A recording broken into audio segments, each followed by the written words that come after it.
The slide, an exercise in strong verbs. The butcher's boy had made a slide in the middle of the road. It was the very longest slide that ever mortal slowed.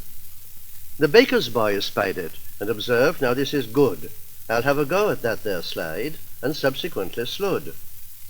The village patriarch upon the slippery surface trod, most inadvertently and unintentionally he slod. The Mrs. Smith, though middle-aged, felt youthful tastes renewed, glanced round, saw no one coming, and started off and slewed. The curate, passing down the street, remembered that he had some skill in sliding as a boy, and elegantly slad. The doctor followed bravely with a cry of "Who's afraid?" and suffered much from somersault, in agony he slayed. The constable remarked it, "Well," he said, "I never did. I shall be sliding next myself," which having said he slid. At the end of the slide they all came down on a heap of frozen mud, and sat there and were sorry that they had ever slid, and did not love the boy who made in the middle of the road the slide that was the longest slide that ever mortal slowed. Dives and Lazarus. Did you ever hear of Dives, who lived in Palestine? A marvellous rich man was he, and clothed in superfine. His stable groaned with wealth of food, his wine by gallons ran. No wonder he grew sleek and stout, just like an older man. Another man, named Lazarus, homeless and sick and poor, in hope to beg the rich man's crumbs, lay at the rich man's door. He heard the sounds of mirth within, but not a friend had he, except the dogs who licked his sores in silent sympathy. You'll think it strange that such a thing should happen here below, but this was in a far-off land, a long while ago. Now Dives daily feasted, and was gorgeously arrayed, not at all because he liked it, but because 'twas good for trade. That the people might have calico, he clothed himself in silk, and surfeited himself on cream, that they might get their milk. He fed 500 servants, that the poor might not lack bread, and had his vessels made of gold, that they might get the lead. And e'en to show his sympathy with the deserving poor, he did no useful work himself, that they might do the more. You'll think it very, very strange, but then of course you know 'twas in a far-off country, and a long while ago. Poor Lazarus at length became too weak with death to strive. He was evidently not one of the fittest to survive. So on one frosty night about 11:15, he looked up at the silent stars, then died and went to heaven. Now Dives too was waxing old, and presently fell ill, whereon a lawyer was called in to make a mighty will. And when Dives' sons and daughters came to hear his last farewell, he bade them follow in his steps, then died and went to hell. I don't think God would venture now to treat a rich man so, but this was such a long way off, and so very long ago. The Eohippus. The Eohippus was the geological ancestor of the horse.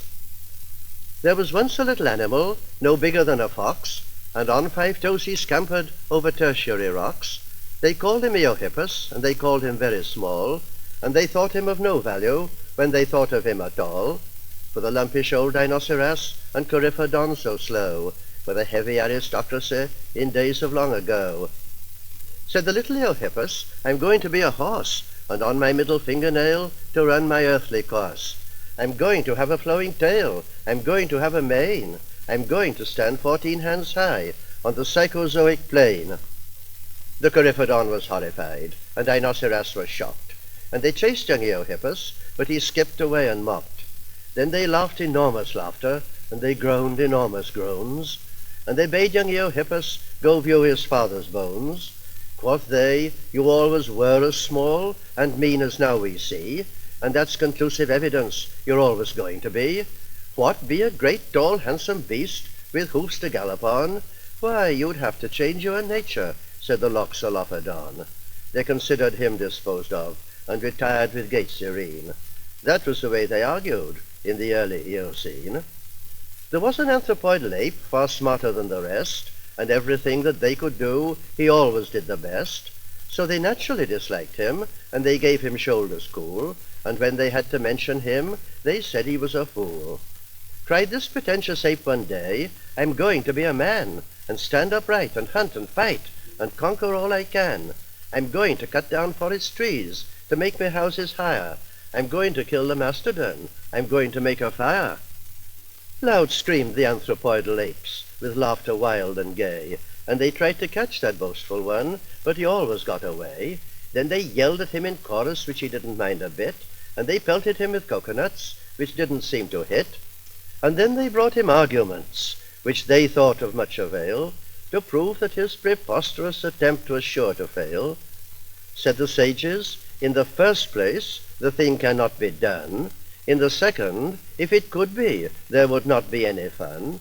And the third and most conclusive, and admitting no reply, you would have to change your nature, we should like to see you try.